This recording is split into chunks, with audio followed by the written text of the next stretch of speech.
Hello and welcome back everyone to the video series dedicated show on MTV that loves alliteration. We got Bubble Bullseye, Pin Pop, and Negative Nany. But things don't start off negative because when this episode begins, everybody's having a house party. You got Sam and Devon. You have Adam and Melissa recreating Patrick Swayze and Jennifer Grey in Dirty Dancing. But speaking of Melissa, as the night progresses, people are starting to find their way to their bedrooms. That is, except for Melissa and Nicole, who seem to be getting really kind of flirty with each other, touchy-feely with one another. Veronica has to step in as the referee, saying that, hey, Nicole, remember, you have somebody back home waiting for you. Veronica feels like Nicole is dancing around a line that is playful, and then on the other side of that line is being disrespectful to the person that you have back at home. Waking up the next morning, we see that Nany is having a phone call with Casey back home, and boy is this awkward, at least for me and my perspective of knowing that Casey and Nany are no longer together. So hearing them have this conversation about using the money to get married, to have kids, and to start their lives together, I don't know, it's just a little bit awkward in my opinion. Moving on to a conversation between Shane and Veronica, Veronica is asking, does Devon trust me? Should I trust Devon? We find out that Devon does not trust Veronica, does not like Veronica in the game for one, wanting to target some of her closest allies in Nany and Turbo, but also the mind games that it feels like she is playing with Shane because of the whole Frank and everything situation. That side of the house seems very chaotic, where Devon would like her teammate to focus on their game instead of having to deal with what's Frank and Veronica doing. But now we're gonna put a pin in that as everybody dons their challenge gear, heads down to meet up with DJ for this week's Star Challenge called Bubble Bullseye. In this daily challenge, one player from each pair will get into the inner tube sled. Their teammate will give them a push where they will go into this field, this target area. And the whole point is, in each round, you just don't want to be the lowest scoring pair. Because if you're the lowest scoring pair, you will be eliminated from moving further into the game. This is a game where it's the last pair standing, and if you touch the board in any point, you will lose 10 points and essentially knock you out of the entire round, as we will see later on in this challenge. My overall review of Bubble Bullseye is, I love it. I love everything about this challenge. I love the name. I love the game. I love the stage with the suds, with the inner tube. I love that one player will be eliminated from each round to where we get only 2 teams left for the final round. I just love everything about this. Let's go round by round. In round 1, you have Turbo, who pushes Nany way too hard, and they are eliminated immediately. Let's go into round 2, where Katie is putting too much coolie strength on her pushes to where Veronica goes way past the midway point, but they are bailed out because Nicole touches the board with her hand to get them to stop, and they are eliminated from the game. In round 3, you have Steve, who tips over, his inner tube sled crashes, and he is just sitting there flipped over for a while. Well, nobody was coming to help Steve.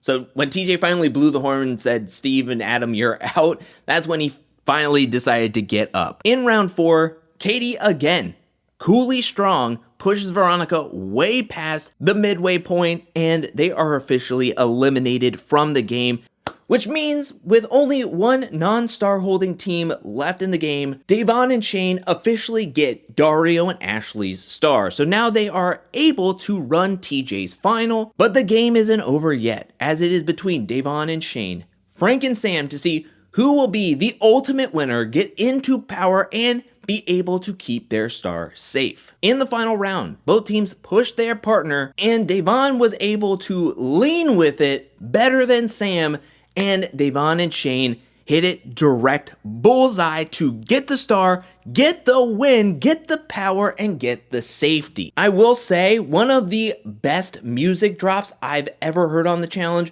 was this one in this episode for the final round, where they played Riding Dirty by Chameleonaire.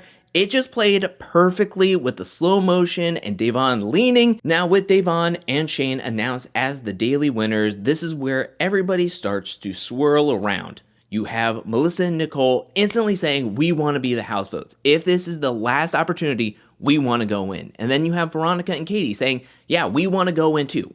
apparently it is clear to everybody that if 2 non-star holders go in, that whoever wins the elimination can just steal a star from anybody who doesn't have a protected star. So in this case, they could take any star they want, either from Turbo and Nany, Frank and Sam, or Adam and Steve, not Devon and Shane because they won the daily challenge. Now with Shane and Devon in power, Frank goes on the defensive. He goes directly to Adam, another star holder, somebody that he has gotten close with because of Veronica, and says that we need to vote in Melissa and Nicole directly into the elimination and put the pressure on Shane and Devon to vote in Veronica and Katie. If you vote in Veronica and Katie into the elimination, then Shane and Devon really don't have any qualms in sending in either a non-star holder or a star holder because Shane isn't blocking Veronica and Katie from possibly getting their star if they send in a star holder at least against them. But how Frank wants to keep his star safe is make Shane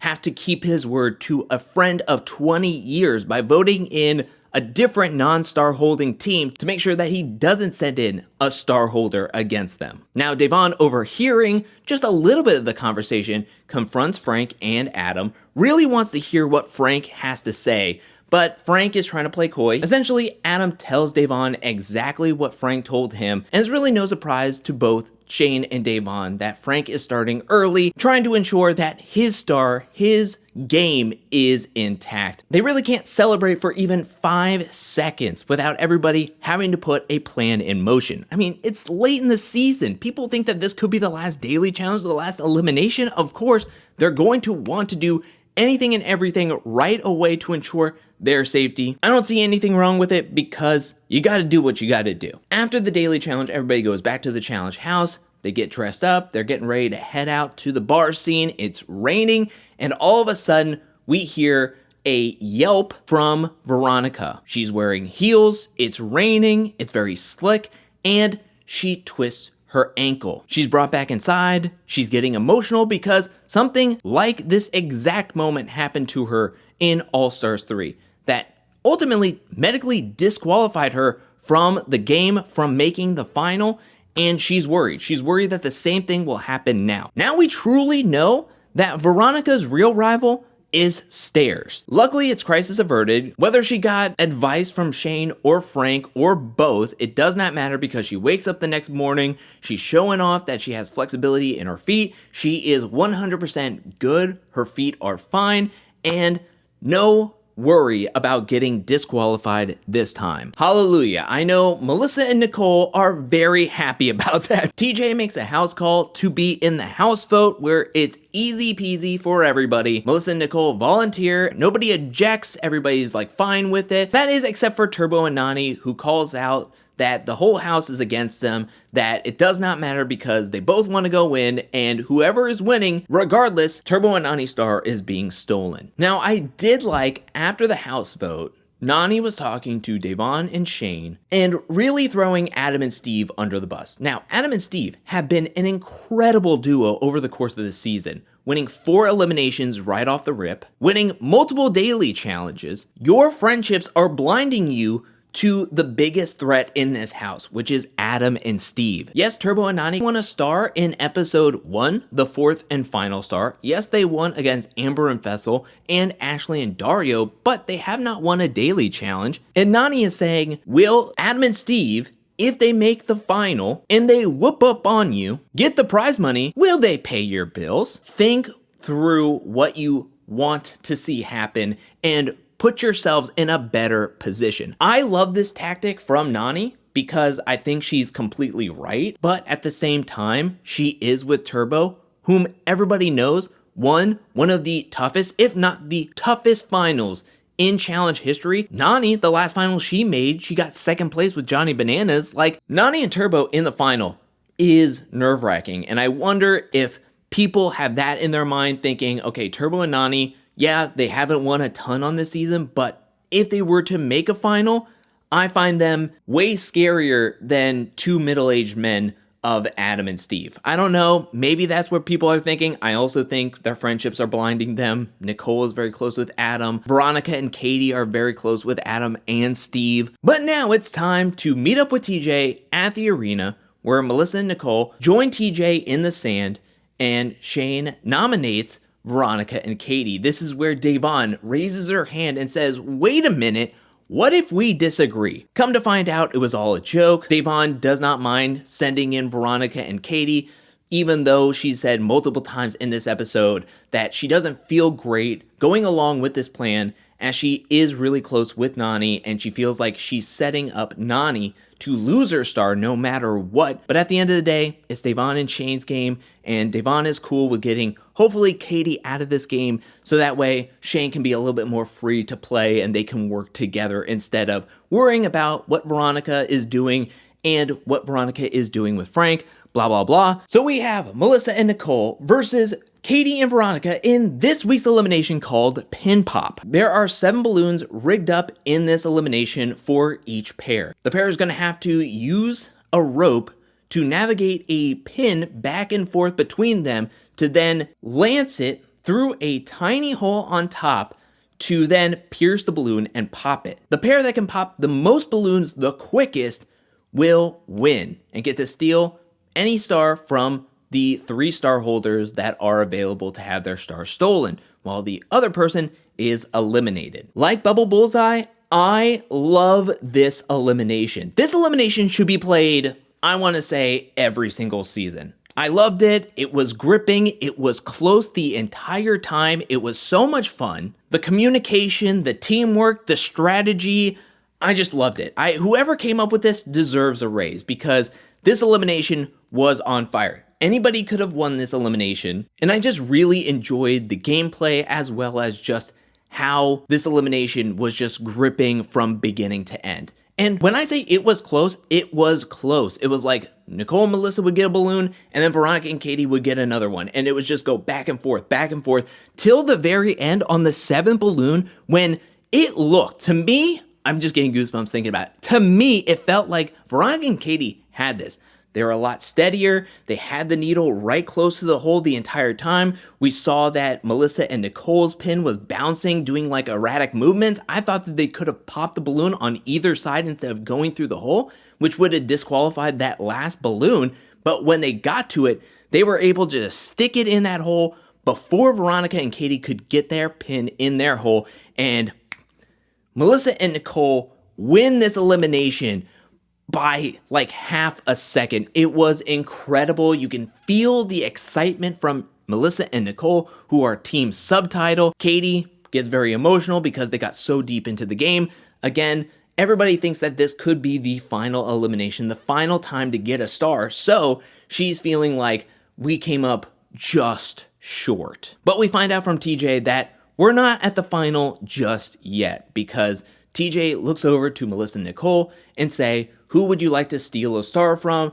And Melissa says, I hate to do this to you, Nany, but then again, I don't. I'll take their star. Nany is very frustrated. She does call out everybody for wanting to lose the final against Adam and Steve, for letting them just waltz their way to the final by not even trying to get their star stolen away from them. And at this point, I think Nany feels like, okay, he's going to say that we're purged, we're heading home on the same flight with Veronica and Katie, but TJ says, I'll see y'all at the next challenge. We go back to the challenge house where the 4 star holding teams are laughing at the spoils of victory and having a grand old time knowing that they have a chance. At least they have a spot in TJ's final, where then you have Nany and Turbo outside feeling isolated, feeling betrayed, feeling hurt. Nany just lost it. You know, you can tell that she had this like pent up emotion. You could tell that she was trying to keep herself together this entire season, and then this was the straw that broke the camel's back for her, you know? She feels like this is the best chance she's ever had of making a final and winning the game, but now she's on the outside looking in. They are outnumbered heading into what could be the final episode of the regular season before going into the final. They're trying to figure out, what can we do? To have their fate in their hands, they'll need to win the next daily challenge to at least send themselves into the elimination against the star holder to hopefully win. They're going to have a very uphill battle going into next week's episode, which will most likely be the last daily challenge and last elimination right before the final. And I'm just a little worried about how emotional Nany got this past week's episode. I don't think you should hold anything in, and it's good to get all of it out. I'm just worried that I don't want there to be any defeatist thoughts coming into her mind, because there was a little sense of hopelessness. You know, I know that it just happened. There's a lot of emotion going through her, and I think her and Turbo are going to bounce back in a big way, in that I think they're going to be very competitive going into the daily challenge, and hopeful that they can get into the last elimination to maybe win their star back. But it just felt so disparaging to see how sad Nany got in this past week's episode, but it's totally understandable. And like I said, I think they're going to bounce back in a big way. A+ on the daily challenge, A+ on the elimination. I think the house dramatics was a little bit lacking, but that's understandable for how few players are left in the game. There's so few options when somebody wins into power, and then there's a house vote, and there's a plan already in place that the two non-star holding teams would go in against them. But now I turn it over to you. What'd you think about this episode? Let me know down in the comment section below. What'd you think about Bubble Bullseye? What'd you think about Pin Pop? What do you think about Melissa and Nicole stealing Nany and Turbo Star? Do you think that was the right decision or the wrong decision? I personally think it's the wrong decision, but they are friends with Adam and Steve. But do you think that Nany is correct, that they are blinded by their friendship? That at this point, friendships do not matter, and you should be worried about how to win the game, which I completely agree with. And I want to give a special shout out thank you to everyone who supports me over at patreon.com/angelcakevids. Thank you for your support. Thank you for your generosity. Thank you, thank you, thank you. And thank you for watching this video up to this point. I'll be back really soon with more Challenge All-Stars Rivals content, more challenge content, more content in general. But until then, peace.